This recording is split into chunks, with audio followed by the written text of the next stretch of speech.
Yo Lana, c'est Eric et voici votre lecture angélique pour la semaine du 10 au 16 février 2020. J'espère que vous allez bien, que vous avez passé une belle semaine, que vous avez vécu sereinement la pleine lune dernière. Bref, que vous surfez sur la vague tout en douceur et que vous laissez aller aux drôles de ressentis que nous expérimentons. Des ressentis surprenants, peut-être physiquement un petit peu troublants. Que vous n'expérimentez pas de la grande fatigue et que vous vous ressourcez, bref, que tout baigne en tout cas. Cette semaine, je vais travailler, donc nous n'avons pas d'épisode lunaire particulier, je vais travailler avec deux oracles qui sont pour les 3 temps de la semaine, l'oracle des licornes, qui est de Cordelia Francesca Braps, et l'oracle des fées, du coup, qui est en grec de Dorine Virtue, Magika Minimataton Naraidon, message magique des fées. Naraidon qui ressemble au mot français Néréide. Voilà. Alors c'est parti. Et aussi c'est invité avec moi un petit pothos qui est le nom de cette plante dont je vous parlerai pour la méditation. Voilà. Encore une fois, merci pour vos messages bienveillants, pour ces partages qui font qu'on ne se sent pas seul. Du coup, je ne me sens pas seul. Et c'est rassurant de voir qu'on traverse tous plus ou moins des mêmes challenges personnels. C'est très porteur et je sens aussi qu'il y a beaucoup de justesse dans tout ça. Alors, c'est parti pour les 3 temps de la semaine. On demande à toutes les sources d'amour et de lumière de l'univers de m'envoyer un message clair pour lundi et mardi. Merci. Merci de m'envoyer un message clair pour le milieu de semaine prochaine.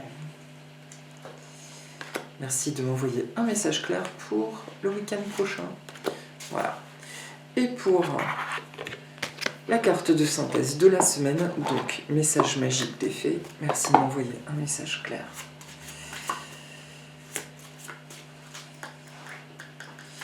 En synthèse de la semaine. Ok. D'accord. Bon, c'est amusant. Alors, c'est parti, vous allez voir l'oracle des licornes qui est magnifique. Pour le début de semaine prochaine, la carte qui ressort, c'est imagination.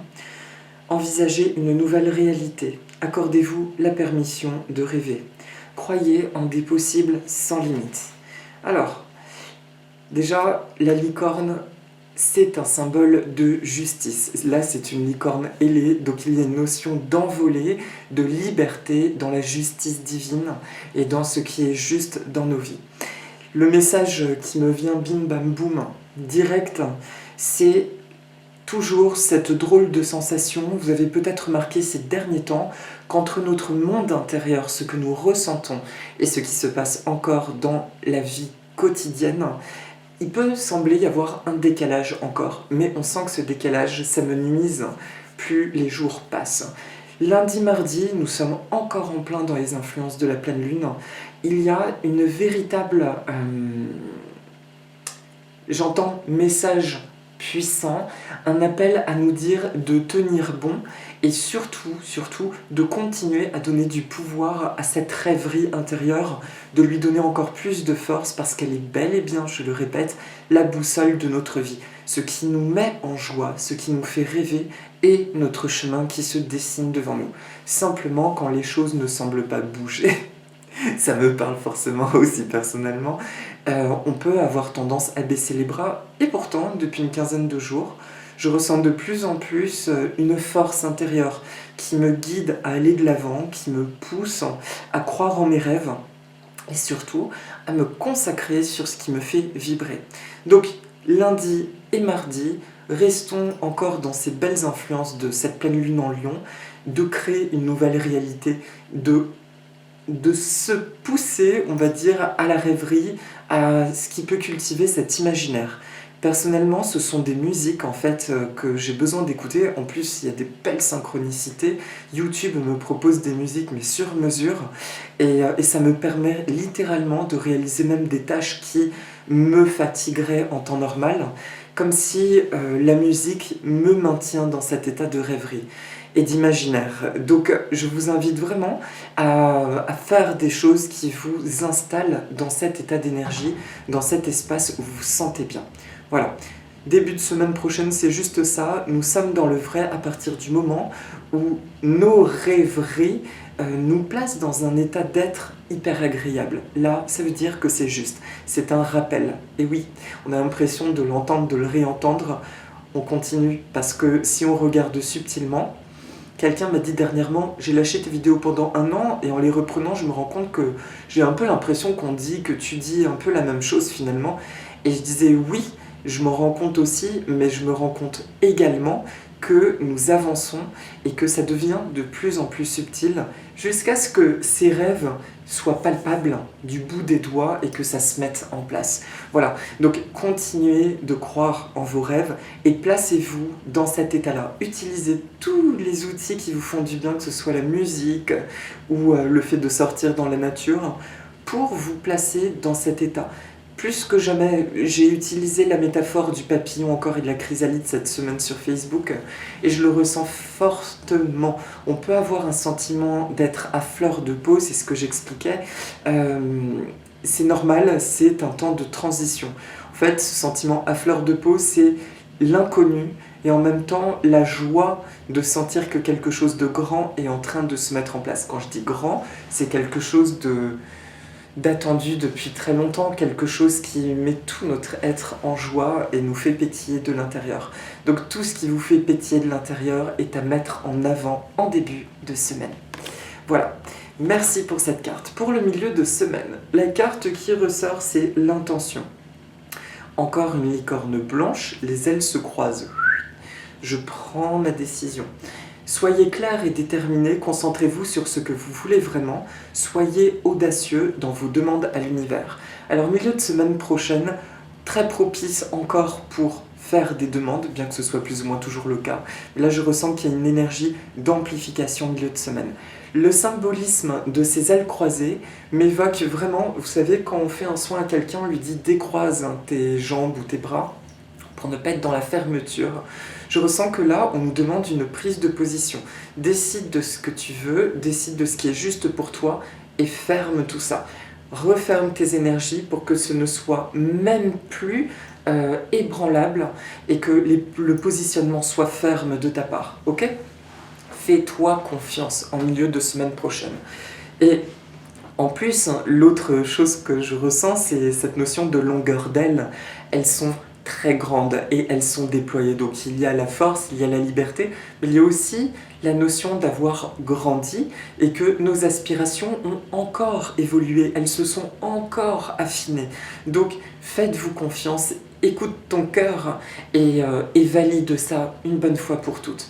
Peut-être qu'en milieu de semaine prochaine, nous pourrons être confrontés à des points de vue extérieurs qui pourraient titiller notre foi. C'est juste une agitation, ce que j'appelle un parasitage, pour voir où nous en sommes, tout simplement. Peut-être que c'est encore une façon de nettoyer des petits doutes que nous avions face à la légitimité de nos aspirations. Je vous rappelle cependant une vision de Dorine qui me plaisait beaucoup autour de Dieu, qui disait dans une canalisation, ce qu'on appelle Dieu, l'univers, les anges, ont juste envie de nous voir bien. Quand on dit qu'on est testé, etc., en réalité, je crois foncièrement que nous nous testons. Quand nous attirons des challenges de vie, c'est pour voir où nous en sommes ou pour nous permettre de nous libérer d'un blocage, d'accord ? Donc le milieu de semaine, si quelqu'un, parce que je vois plus la posture de personne, vient nous faire douter, c'est l'opportunité de fermer des plaies, des blessures énergétiques en nous qui attirent ce genre de choses. Donc dites oui à vos envies, dites non aux doutes et accueillez votre royauté intérieure. Vous êtes suffisamment en connaissance de vous-même pour savoir ce qui est aujourd'hui valide et juste pour vous. Alors décidez d'être heureux maintenant et stop. Je ressens fermer les bras. Ça peut être symbolique, hein, vous pouvez le faire. Vous faites vos demandes. Je suis heureux d'expérimenter telle chose. Et vous vous repliez ainsi en disant « Je scelle mes envies en moi. Je leur fais confiance. Elles sont là, ici et maintenant. Je suis ce que je suis. » Voilà. Voilà pour le milieu de semaine prochaine. Et pour le week-end prochain, la carte qui ressort, les vies antérieures. Tiens, libérez-vous du karma de vos vies antérieures. Vous êtes une vieille âme douée d'une grande sagesse. Guérir de vos vies antérieures va élever votre fréquence vibratoire. Là, je ressens qu'il faut lire le livret. Vous êtes une vieille âme qui a traversé plusieurs vies et vous avez acquis un savoir précieux dans chacune d'entre elles. Votre situation actuelle exige que vous puisiez dans votre sagesse ancestrale pour trouver une réponse ou débloquer une situation liée à une incarnation antérieure. Peut-être avez-vous des peurs profondes encore, qui datent d'une époque révolue et qui remontent à la surface afin que vous vous en libériez une fois pour toutes. Peut-être entretenez-vous encore des liens karmiques avec certaines personnes. Il est désormais possible de nettoyer ces liens, ce qui vous permettra d'avancer sur votre chemin. Peut-être est-ce le moment de vous rappeler les dons spirituels que vous avez mis de côté et que vous êtes prêts maintenant à partager avec le monde. Vous êtes une vieille âme qui a traversé des siècles. Il est temps que vous employiez votre savoir pour vous éveiller et vous élever dans cette vie et aider les autres à faire de même. Passez du temps à méditer et demandez à cette licorne mystique de vous guider vers les réponses ou la guérison dont vous avez besoin ou de vous aider à libérer vos dons cachés. Vos vies antérieures recèlent des trésors qui peuvent vous aider à accéder à votre puissance et à créer la vie d'abondance, de joie et de liberté que vous désirez. Voilà, alors, c'est intéressant parce que moi, la première lecture que j'ai entendue par rapport aux doutes que j'entendais éventuellement du milieu de semaine, il peut y avoir des résidus karmiques, ce genre de choses. Dans ce cas, il existe plein de façons, plein de thérapies pour pratiquer ça, pour libérer ça. Demandez-vous ce qui est le plus juste. Demandez-vous peut-être qu'un Ho'oponopono avec la situation ou avec les personnes concernées peut être suffisant, ou encore les bonhommes allumettes de Jacques Martel. Voilà. Demandez-vous le week-end prochain si vous sentez que quelque chose persiste un peu de désagréable. Est-ce que ça remonte, ça vient d'une vie passée? Si c'est le cas, seconde question, est-ce que, et écoutez votre ressenti, ce qui se passe dans votre corps, est-ce que j'ai à suivre un soin par rapport à ça? Est-ce qu'une méditation peut suffire, etc. Demandez-vous et laissez-vous aller, faites-vous confiance. L'autre chose aussi peut être liée au relationnel, ça peut être lié au sentimental ou à l'amical. Il est possible, ça je le ressens, ça me vient de vous, il est possible qu'avec certaines personnes dites intimes jusqu'à présent, vous ressentiez quelque chose de désagréable assez soudain. Si c'est le cas, un Ho'oponopono peut suffire. Et je suis désolé pour cette situation douloureuse entre toi et moi. Je te demande pardon si je t'ai fait du mal consciemment ou pas. Je te pardonne si tu m'as fait du mal consciemment ou pas. Et je me pardonne si je t'ai fait du mal consciemment ou pas, ou que je me suis fait du mal consciemment ou pas. Merci pour cette situation. Merci pour cette merveilleuse opportunité de nous libérer, toi et moi. Je t'aime, je m'aime, je nous aime. Voilà. Merci, merci, merci. Voilà. Vous pouvez faire ça ou écouter la vidéo de Vivi Cervera. Vous tapez Ho'oponopono Vivi Cervera, C-E-R-V-E-R-A, dont je parle souvent parce que c'est ma référence du Ho'oponopono. Je trouve cette vidéo merveilleuse. Demandez-vous, voilà, s'il y a quelque chose en tout cas qui appartient au passé. Mais curieusement, en termes de guidance, je ressens que c'est surtout au niveau du relationnel que quelque chose peut se jouer. Il y a des choses qui vont remonter, soit des remises en question avec certaines personnes, une nécessité peut-être de poser des nouveaux jalons, voilà. Et à ce moment-là, si quelque chose est vécu de manière désagréable, demandez-vous juste le week-end prochain s'il y a quelque chose de karmique à remettre en place, à réharmoniser, tout simplement. Voilà. Il n'y a rien de plus à dire pour les 3 temps de la semaine, on est OK. Donc merci pour la guidance. Alors là, je sens cette semaine, c'est tac-tac, c'est au taquet. Et pour la carte de synthèse donc de l'oracle Magika Minimata Tan Naraivan, la carte en grec qui apparaît, c'est Kaneliye Askisi. Kathos to somasu, thayinata piodinato, tharisis nas niothis piodinati, me olus tus tropus. Alors que Kathos to somasu nayinata fait en sorte, rend ton corps plus fort, et tu vas commencer à ressentir une force. Piodinati, naniothis piodinati, me olus tus tropus. et tu vas commencer à ressentir une force de bien des manières. En gros, fais un peu d'exercice afin de te sentir encore plus dans la force dans nombreux aspects de ta vie. Pour la traduction, en tout cas là, du grec au français, ceux qui ont l'oracle en français, c'est peut-être encore une autre intonation. Dans ma convention, dans laquelle ça passe, il y a la notion d'exercice, qui n'est pas forcément physique, qui peut l'être pour ceux que ça parle, qui ont besoin qui sentent, qui ont besoin de mettre leur corps en mouvement. Mais à travers la notion de mouvement, d'exercice, je ressens vraiment comme une discipline physique, notamment à travers le milieu de semaine où je disais je décide de ce qui est bon pour moi et je l'ancre fermement. Donc on peut aussi l'appuyer avec des rituels, ça peut être aussi le cube, des formes platoniciennes dont parle mon amie Bérangère, Tapsikarma. Peu importe l'outil, ayez juste la conscience de milieu de semaine prochaine, je suis dans une énergie propice pour décider de ce qui est juste pour moi et j'ancre cette énergie et je la pose en moi. Voilà, on ne la remet plus en question, elle est positionnée pour de bon dans mon être. Et fin de semaine prochaine, la discipline de demander intérieurement s'il y a quelque chose qui remonterait du passé et qui a besoin d'être harmonisé. C'est un travail plus en conscience. Autant le début de semaine prochaine, on nous parle vraiment de douceur, de maintenir cet état de rêverie, parce que c'est dans cet état de rêverie qu'on prépare le milieu de semaine pour mieux décider, mieux définir, mieux ressentir ce qui est juste pour nous, pour ensuite l'ancrer, d'accord? Et poser nos limites et libérer aussi des choses. Je vous rappelle avec bienveillance, parce que je l'expérimente aussi avec certaines relations, que en tant qu'être humain, quand nous expérimentons des choses pas forcément agréables avec des gens, bien sûr, on peut avoir de prime abord la réaction humaine. Nous sommes dans la réaction.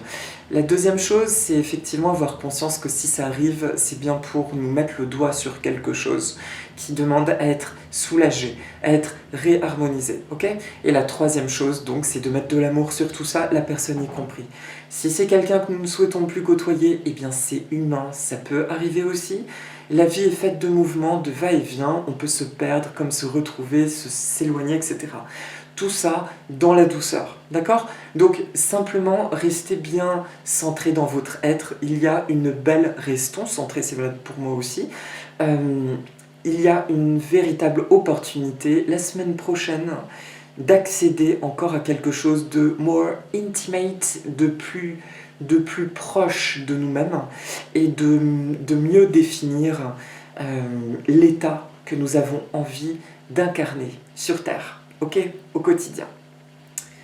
Voilà pour la guidance de la semaine, c'est terminé, merci à vous. Et pour la petite méditation, je vais donc faire apparaître de plus près ce fameux pothos. Alors le pothos, mon amie Aurore, qui était ma responsable là où je travaillais dans les plantes, il y a vraiment, j'ai pas encore mes réponses pour moi entre ce que j'appelais les Scindapus, donc en l'occurrence cette plante, le philodendron, etc. Il y a une confusion au niveau des genres. Ce qui est sûr, c'est que en tout cas, ces plantes sont asiatiques. Elles viennent d'Asie du Sud-Est, de l'Indonésie et des îles Salomon. Ce sont des lianes qui poussent très très facilement et on les apprécie parce que d'une, c'est bien de ne pas trop les arroser, c'est bien de bien laisser sécher entre deux arrosages. Un bon terreau plante d'intérieur, ça suffit amplement et elles ne sont pas trop exigeantes en termes de lumière. Elles aiment bien une bonne luminosité mais pas forcément directe. Simplement, si elles ont plus de lumière, les marques pour les variétés panachées, les taches, vont plus ressortir. Mais c'est une plante qui pousse bien et celle-ci est carrément dans ma salle de bain derrière une fenêtre voilée et elle se plaît merveilleusement bien. Donc, c'est une plante géniale. Alors, j'ai juste entendu avant la vidéo qu'il voulait intervenir sur la vidéo, mais je ne sais pas du tout ce qu'il a à nous dire, donc je vais me connecter tout de suite à toi, mon ange. Le pothos, en fait, si, en faisant sa recherche, son origine géographique, ce que j'ai lu, c'est que c'est une plante associée à l'abondance et à l'argent. Donc on l'offre aux gens, on dit, qui ont des problèmes d'abondance, traditionnellement. Je ne sais même pas dans quelle contrée asiatique spécifiquement, donc je ne m'hasarderai pas dans des bêtises, ok? Mais apparemment, c'est traditionnellement une plante associée à l'argent, puisqu'elle pousse, elle pousse, elle pousse. Ah oui, petit détail que j'ai oublié. Parfois, elles font des longues racines aériennes. Ne les coupez surtout pas parce que ce sont aussi des réserves pour la plante. Donc laissez-les, et c'est bien connu aussi chez les grands monstera. On me demandait d'ailleurs quand je travaillais là-bas, des gens me demandaient s'ils pouvaient couper les racines, et non. Vaut mieux les entortiller dans le pot, mais ne les coupez pas parce que ça fait du mal à la plante, ok? Donc laissez bien leurs racines. C'était le petit clin d'œil. Donc il y a une notion associée à l'abondance, mais ce que je ressens avant tout, c'est cette notion d'adaptabilité. Il vient nous indiquer que nous avons profondément évolué, que notre capacité de vivre les choses est beaucoup plus lisse, beaucoup plus posée, et, euh, et que c'est ça aussi qui nous met à fleur de peau parce que nous nous rendons compte peut-être que nous vivons des choses que nous n'aurions pas supportées il y a quelques années de ça. Et c'est bel et bien parce que nous sommes en train d'accepter ces choses pas agréables. Bon, en l'occurrence, dans mon histoire, moi, c'est cette mise en vente de maison. Je ne pensais pas pouvoir atteindre un tel état de sérénité et de confiance dans mes désirs et mes aspirations et de leur donner forme. Et en fait, c'est ça, je ressens. Des gens me demandaient, Eric, qu'est-ce qui se passe énergétiquement actuellement, des gens qui sont plus terre à terre. Et je leur ai expliqué que là, on n'a plus le choix que d'être dans notre vérité, dans notre authenticité. Notre vérité, elle est que amour, elle est que lumière. Si nous nous laissons aller à cette sensation qui a envie de s'exprimer, elle commence à se diffuser et on le sent de plus en plus dans notre être, dans notre façon de percevoir la vie, et donc dans notre manière de considérer les choses. Et ainsi, plus nous sommes nous-mêmes, plus nous rayonnons, et plus les choses même autour de nous commencent, l'engrenage commence à s'inverser en fait.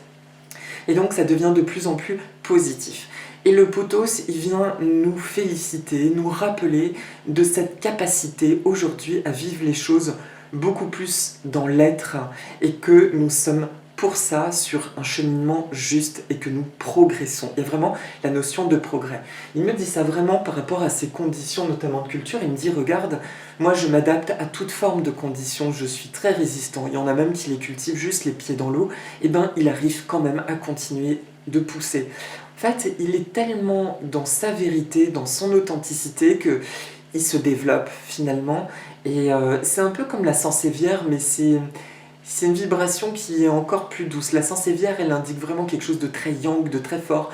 Le potos, il nous parle juste d'avancer dans la douceur de nous-mêmes. Fais ce que tu aimes, reste centré sur ta douceur et tout ira bien. Alors, pardon, parce que ça m'indiquait qu'il n'y avait plus de batterie. Donc voilà, il nous indique ça. Alors attendez, juste un instant, je fais un petit break où je vais brancher ma caméra pour pas que ça coupe. Attendez. Où es-tu? Excusez-moi, alors c'est le côté un petit peu live.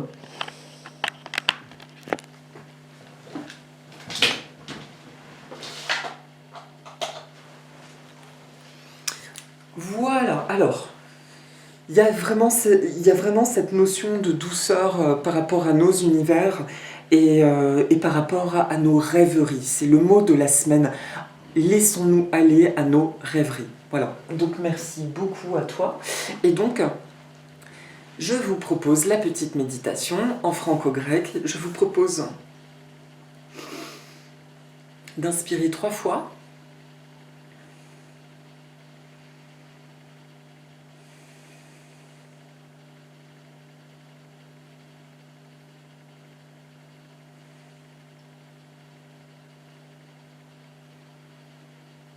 On n'imagine rien, c'est pas nécessaire. On ressent juste la douceur de l'air qui circule en nous, ce mouvement comme des vagues. Voilà, on est juste là. On ressent notre corps, on ressent notre présence, la douceur de notre présence.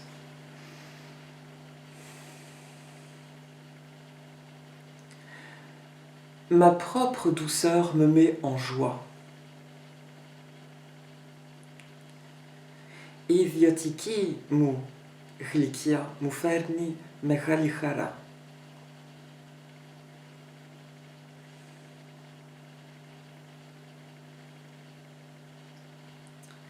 Mes rêves prennent place dans tout mon être. Ta oniramu friscum mia hyperohithesi mesam.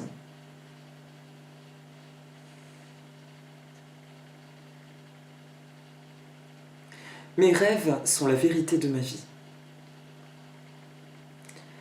Ta oniramu ne ialithia tisoismo.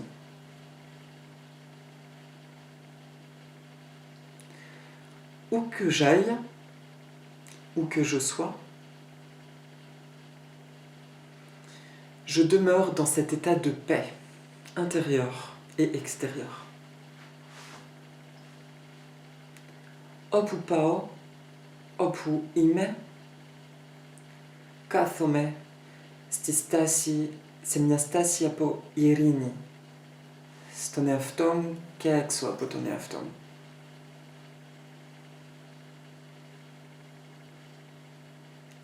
Ma vie est merveilleuse et emplie de sagesse. Izoimu ine hyperohi, kiyamati aposophia. Je me sens mieux, encore plus chaque jour. Nyotho kalitera, comme hypersotero kathemera. Kathemera liko parapano, kepoli parapano. Je crois en ma vie.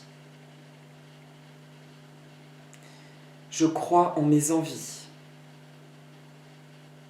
Pistevo stizoimu, que pistevo seolata pragmata pumetravane.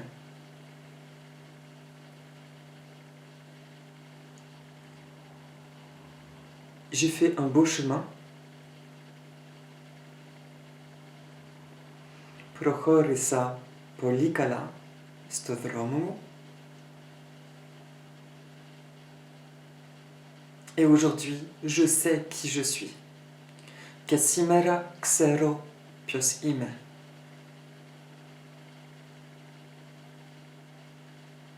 J'ai confiance en moi et en la vie.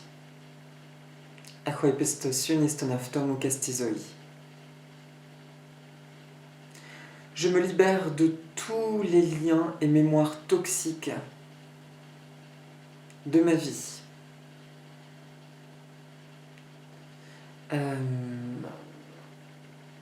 Eleftherome apolestis apesies alicides tisoismu, mais atoma imekatastasis. Tout va bien dans mon monde. Merci.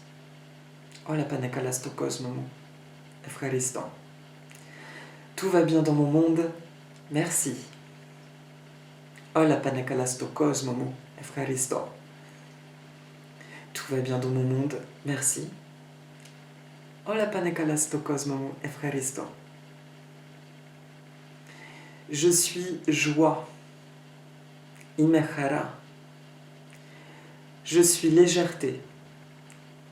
Ime elafrotita. Je suis abondance. Ime plusiotita. Je suis merveille.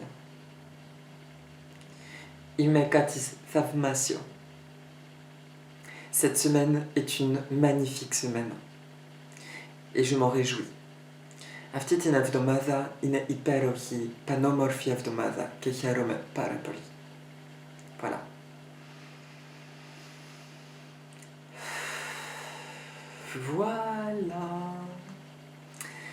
Voilà, mes amis.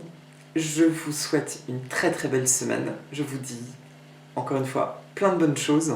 Vivez les choses tout en douceur. Moi, après les affirmations, vous voyez, ding, ça m'a remonté les petites énergies, ça fait du bien. Mon ami le Potos et moi, nous vous remercions, nous embrassons les poissons aussi, qui sont très zen d'ailleurs ces temps-ci. On sent les animaux, je sais pas pour vous, les animaux depuis une semaine sont un petit peu dans le coltard, je sens qu'ils ont besoin d'être posés pour accueillir ce qui est en train de bouger. Je vous souhaite une belle connexion à vos rêves, une belle prise de position personnelle et une belle transmutation, réharmonisation de tout ce qui pourrait vous titiller. C'est que du mini-parasitage et tout ira bien. Voilà, je vous souhaite une merveilleuse semaine et je vous dis à la semaine prochaine. Maorururoa Efkaristopoli. Nana!